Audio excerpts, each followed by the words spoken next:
দর্শকবৃন্দ, আলগাপুর মোহনপুর এরিয়ার flood affected যে ক্ষতিগ্রস্ত হয়েছে, আমরা ভিডিওর মাধ্যমে আপনারা সবরে দেখাইমো।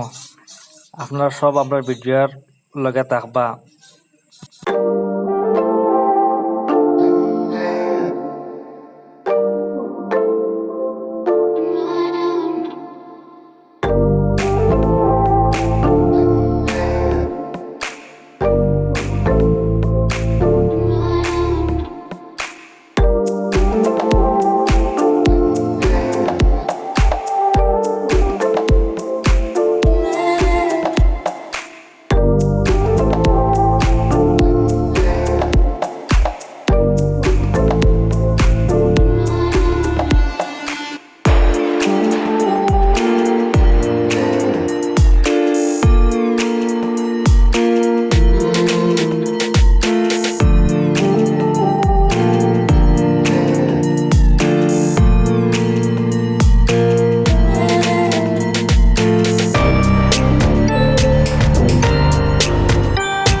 ভূত নাই জানি আফালি তো আসলে জল